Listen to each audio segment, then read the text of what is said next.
Se faire un resto en famille ou entre copains, c'est bien, mais attention à réserver et surtout annuler si vous changez d'avis au dernier moment.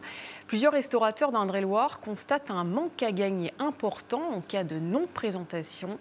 Ils font désormais payer leurs clients pour des réservations non honorées. Exemple dans cet établissement d'Amboise, Hélène Chaplet. Pour samedi soir, je suis déjà complet sur le papier seulement. Parce qu'en réalité, je ne sais pas du tout combien de convives honoreront leur réservation. Je peux avoir une table, ou deux, ou trois, ou quatre qui ne viennent pas, ou alors qui honorent seulement partiellement leur réservation.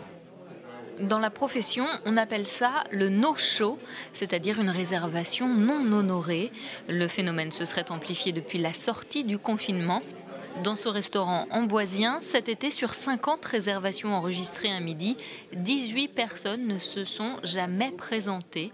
Un manque à gagner évident quand le service est déjà bien avancé et qu'il n'y a plus de clients de passage pour occuper les tables réservées mais finalement vides. On a mis en place il y a 2 ans la chaise vide, elle a un prix.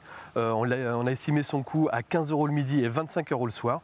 Et c'est le prix qu'on va facturer, ou qu'on se réserve le droit de facturer en tout cas, aux tables qui arrivent incomplètes dans notre établissement.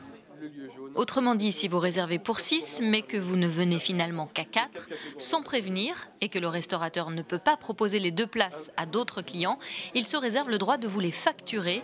Une mesure clairement affichée sur le site internet du restaurant et que les clients du jour comprennent parfaitement. Moi, je trouve que c'est normal parce que les gens sont respectueux.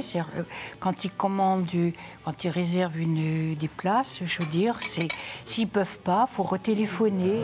Je serais même d'avis que les restaurateurs prennent un acompte sur une carte bleue et ne le redonnent pas si les gens ne viennent pas. La mesure qui se veut avant tout dissuasive reste parfois en travers de la gorge de ceux qui ont dû payer pour les absents. Pourtant, selon le co-gérant, il ne l'aurait appliqué qu'une dizaine de fois. Et vous serez un de moins. Très bien. Écoutez, merci beaucoup, merci de nous avoir prévenus. Au revoir.